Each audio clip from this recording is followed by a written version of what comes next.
Thank you for tuning in to Adventures with Vehicles. I'm Joe. We are going to be working on my square body Chevy that has the 12 valve Cummins in it out of 93, first gen Dodge Cummins.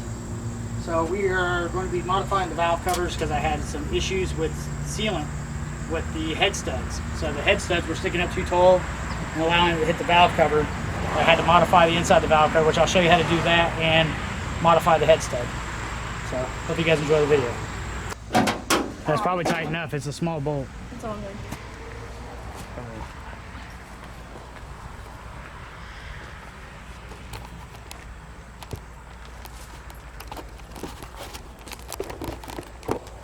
All right, my lovely assistant Allison here, aka girlfriend, helped me put the inner fender well back in. So now we have somewhat matching inner fender wells that have been laying outside forever. Needing to go back in, make me some brackets to secure this fuel line so don't rub. And then I put head studs in this engine, and as you can see on the top of the head stud, it sticks up a little bit. I clearanced the inside of the valve covers for that, but I still have a little bit of oil leak, so I'm gonna have to pull the valve covers back off and then trim the top of this bolt a little bit. So we'll do that next, and then we'll take this thing out and let you guys see how it runs up and down the road. Maybe do some burnouts. So this is for the check fender top.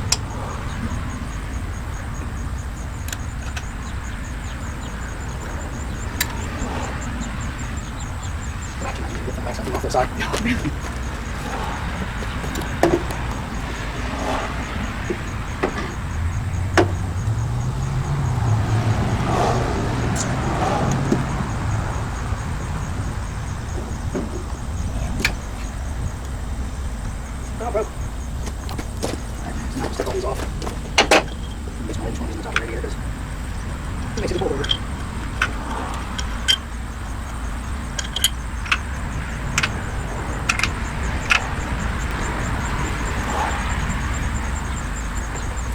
Alright, you can see right here where the head bolt is hitting the inside of the valve cover. I already clearanced out the inside of the valve cover for the head studs. And they sell a larger valve cover, it's a few millimeters taller, but I don't have the hood clearance for that. So I am going to see if I can retorque that bolt down a little bit and maybe shave the top of it off a little bit so it clears. So let's see what it takes to get that fixed.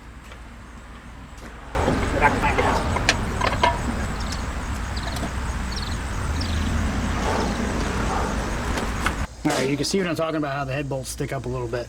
You can see how I already trimmed this one here. I'm going to trim them all down to about that height. I don't think I can torque them down again to get to this. I will retorque each one of these one more time in the correct sequence to make sure they're all tight one more time, because I've already ran the motor a few times since I've done this. The truck's been sitting for a long period of time, so I'm going to get an old towel, cover the other valve covers up, and do one of these at a time. I probably should have left the valve covers on each valve cover hole, so I wouldn't get debris in the engine, but I didn't think that through until just now, so I'm a dummy.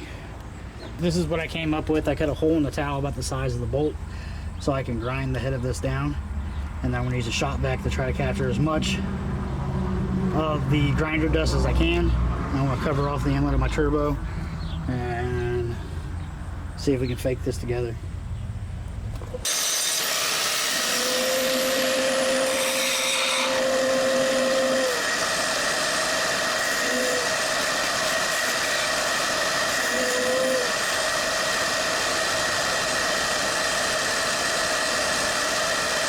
And this is what your finished product should look like.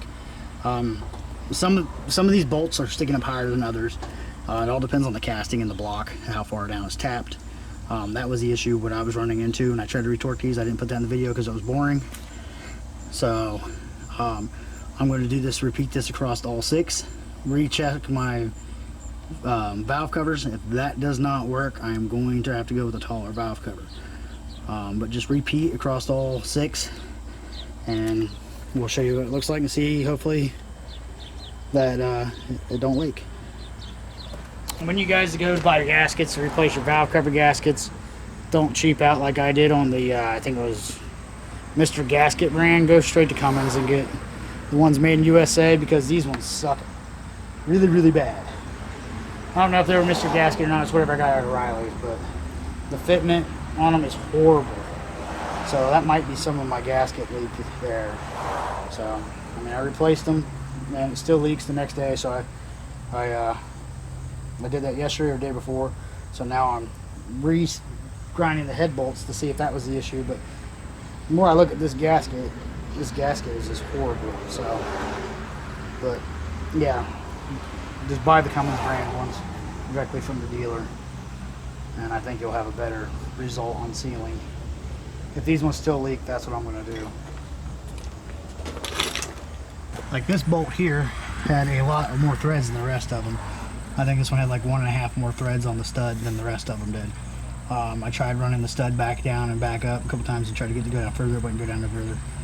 And another thing you want to look at when you're doing your valve cover gaskets, if you have head studs, is that gasket, I don't know if you can see it, I'll zoom in, will roll around that nut. So make sure you have that completely straight up and down when you put your valve cover on and snug it down so you don't tear your gasket. You can give your valve cover a little rock back and forth, a little wiggle, to see if it's rubbing before you go snugging it down. My last ones, I feel like they wiggled a little bit. And before I clearance this head bolt. So hopefully this will help you with any issue you have with putting head studs on your 12 valve Cummins. Because this is this, they sell valve covers for this, but my truck's on airbags and the body's been channeled around the frame. So my motor sticks up awful high in my engine bay compared to a regular square body Chevy. So you may not, you can get away with this in a 4-wheel drive application or a application that's running a stock chassis frame. My frame is custom from firewall back, so my cross member and everything has been what they call Z'd, where the frame goes down and goes like this. Everything's been brought up, so therefore the engine sits up higher. But I also had to section my oil pan 6 inches and widen it 3 1/4 on each side to keep the same amount of oil volume. And I also had to modify the front cross member as well to fit the oil pan and to get the motor down as low as I could get it. I used a 93 Dodge 12 valve, and I used the second gen Dodge Cummins 4-wheel drive motor mounts. Then I made my own custom plates off the frame to make my plates as well for this. So I know somebody's going to ask that question.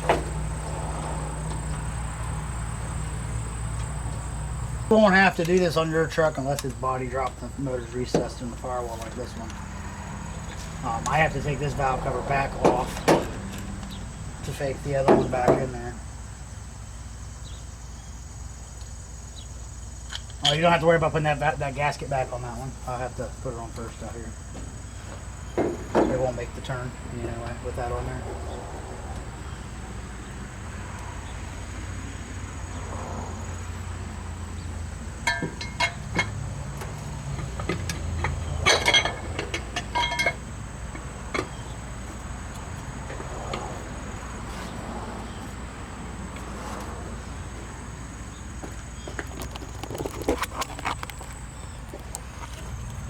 Alright, now right there is like what I was talking about with the head bolts that I was talking about. Make sure your valve cover doesn't roll that gasket. Make sure it sits nice and flush against the surface of the head for the valve cover to seat. Because if not, you'll have a leak where you can possibly break the gasket.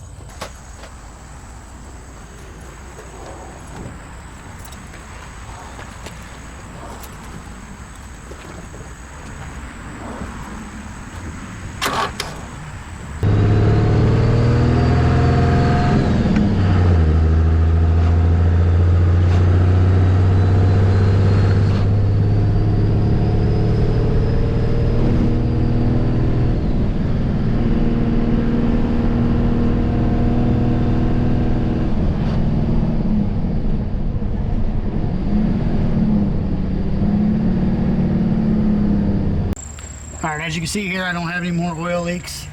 I should have vacuumed up that oil. It was right there, but there's no more oil. It appears to fix the issue with the head studs, causing the valve covers not to seal. Turbo's a little laggy on this. It's a, I believe, an HX40 T4 with 4-inch mandrel bent exhaust all the way out, custom exhaust. If you're wondering what this is an engine-driven air compressor. I will have another video on how to build one of these for a Chevrolet engine here soon, for a 4.3 liter V6. I'm going to do that on my buddy Michael's truck. Future plans with this is do a twin setup on it with a custom stainless steel manifold and switch over to P-pump this winter, hopefully. For now, I just want to get it out, get it on the road, get some miles on it before I tear back into it, because it's been sitting for a long time. But hopefully I can get this thing repainted, get it freshened up, make it look nicer than what it is, get the grill back in it, all that fun stuff. And but I have just the rundown on it. I mean, if you're wanting to know what's done to it, has 150-pound valve springs, head studs, bottom end studs, HX40 turbo, 4-inch exhaust, 100 horsepower stock injectors. It has a aftermarket fuel pen. Not sure on what size governor spring. I don't know how much the pump's been turned up because it was messed with before I got the motor. And then truck's on airbags with an engine-driven air compressor, which is a York 210 that's been modified to be an air compressor, which I really need to put a filter on. And that'll be the next thing I do, is build a stainless steel elbow for this and redirect this line so I can put an air filter back on this. The truck has leather seats out of Chrysler, which I'm still in the process of putting everything back in. 4 Scar Audio 10s, Sony radio, a couple other TVs and stuff. But all in all, it's been a good truck. I've had it for forever. It's had several different motors in it. 12 valve seems to be real torquey. I just need to get the bugs worked out of it, and hopefully it'll run a little bit better. I definitely need to either hurry up and do a smaller turbo or a twin setup on it with a P-pump, because right now it's so laggy with the big guy on there. I mean, I could put propane on it to help it out a little bit, or nitrous, but because I really don't care if I window it if I'm having fun.